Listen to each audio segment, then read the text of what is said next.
He stood in the courtroom, fists clenched, as the judge sneered, "Some people will never understand their place." The room fell silent, tension thick in the air. Jason stayed quiet, knowing one wrong move could ruin him. But a month later, that same judge would face him under very different circumstances. What happened next changed everything. Let's start from the beginning. Jason Harris adjusted his tie as he entered the courthouse, his every step calculated and deliberate. This was his moment, the first major case of his career. His tailored suit was crisp, his briefcase polished to a shine, and his expression confident, yet measured. But beneath the surface, he felt the weight of the stairs, the quiet murmurs from the jury box and gallery. The room seemed charged with skepticism, eyes silently questioning his right to stand where he stood. At the bench sat Judge Harold Whitman, a man whose reputation preceded him. Mid-50s, gray-haired, and known for his conservative leanings, Whitman's gaze lingered on Jason longer than necessary. His look wasn't one of neutrality. It was one of silent judgment, an almost imperceptible curl of disdain at the corner of his lips. Jason began his opening statement, his voice steady but purposeful. He outlined the facts with clarity, weaving a compelling argument for his client's case. Yet, no more than 2 minutes into his delivery, Judge Whitman cut him off. "Counselor, let's get to the point. We don't need theatrics here," he said, his tone dripping with condescension. Jason nodded, adjusting his strategy and pushing forward. But Whitman wasn't finished. The interruptions became relentless. "Are you quoting a law book or just winging it?" Whitman sneered at one point. Laughter rippled through the room, sharp and stinging.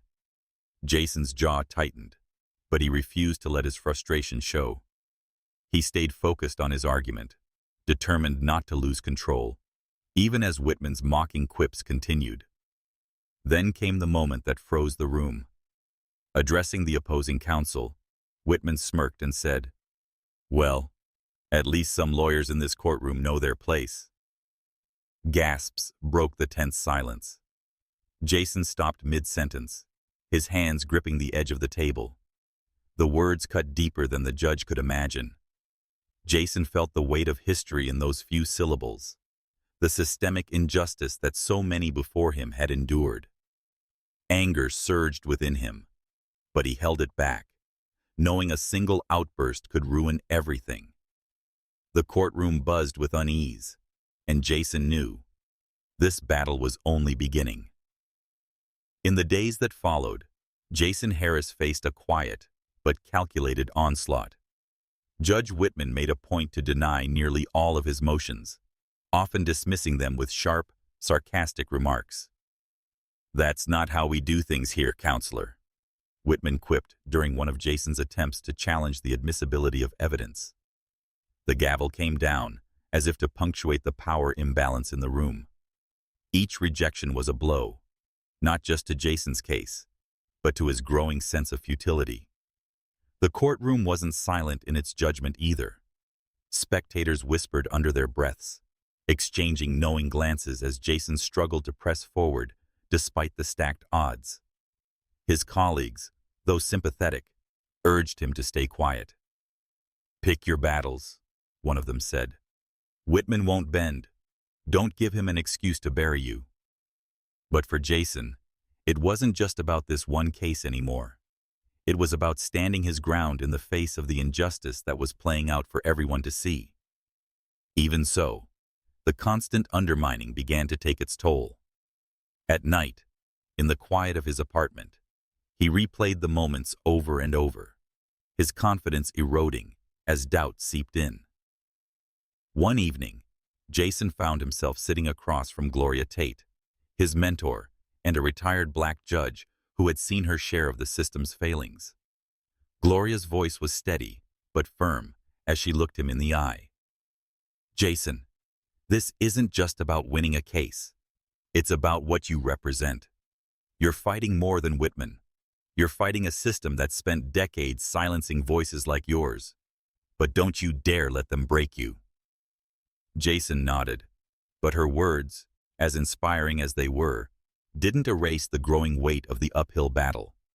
That weight pressed even harder during closing arguments.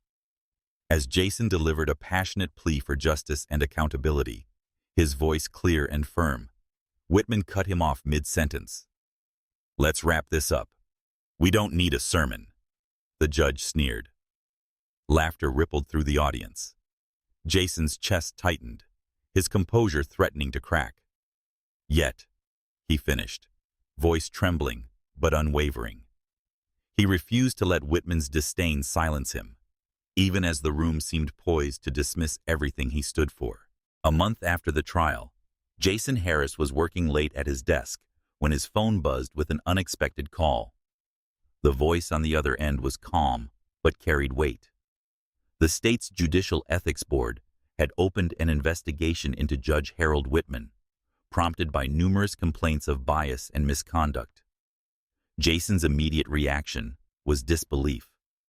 Could the very man who had mocked and undermined him now be under scrutiny? The news didn't stop there. Whitman had been temporarily removed from the bench, and an interim judge was to be assigned in his place. For a moment, Jason simply sat in stunned silence. It wasn't just a victory for him. It was a rare and significant acknowledgement of the systemic issues he had faced. But when the details emerged, Jason's astonishment turned to resolve.